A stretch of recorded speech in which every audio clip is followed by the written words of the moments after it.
بلدیاتی انتخابات اور وہ بھی دوسرے مرحلے کے اس کے ملتوی ہونے کی اطلاعات کے بعد یقینی طور پر جہاں سیاسی جماعتوں کے بیانات جاری ہو رہے ہیں وہیں پر بلدیاتی ایڈمنسٹریٹر پہ بھی کھلبلی مچ گئی ہے، کیونکہ وہ شعر ہو کے بیٹھے تھے کہ ہم 28 اگست تک تو موجود ہیں اور یقینی طور پر وہ اپنے مقررہ پیریڈ سے زائد ٹائم گزار چکے، کوئی بات نہیں، لیکن ابھی بھی وہ اس حسرے میں ہیں کہ اگر 2 مہینے بعد بھی ہوں گے تو ہم ہیں، ایسا نہیں ہے۔ اس لیے کہ الیکشن کمیشن نے اگر الیکشن ملتوی کیے تو ابھی کوئی تاریخ نہیں دی، جس کی بنا پر اب وزارت بلدیات administrator, municipal commissioner, superintending engineer, ایکشنز وغیرہ کے تبادلے کر سکتی ہے، اور یقینی طور پر آئندہ 48 گھنٹوں میں یا کل ہی متعدد ایڈمنسٹریٹر اور میونسپل کمشنر کے تبادلوں کا قوی امکان ہے۔ اس سلسلے میں یقینی طور پر تیاریاں بھی مکمل ہوں گی، لیکن آج کی اطلاع کے بعد یقینی طور پر وزارت بلدیات کوئی موقع ہاتھ سے جانے نہیں دے گی،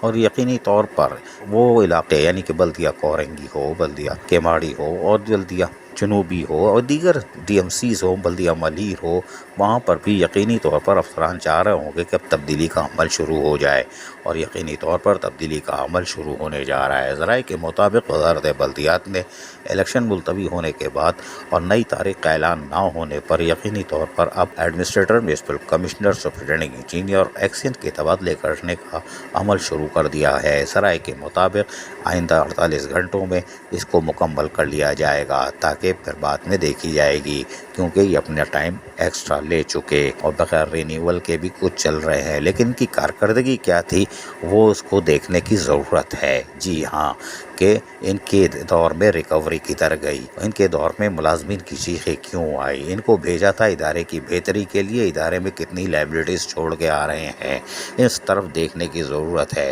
تاکہ آئندہ اہل افسران کی تعیناتی ہو سکے، ورنہ پیدا گیری کی مہم جاری رہے گی۔ عزیز عارف، KBS بلدیاتی نیوز، کراچی۔ ایسی ہی خوبصورت ویڈیوز فیوچر میں حاصل کرنے کے لیے ریڈ بٹن پر کلک کر کے اور بیل آئیکن کو پریس کر کے ہم سب کے سبسکرائبر بننا مت بھولیے۔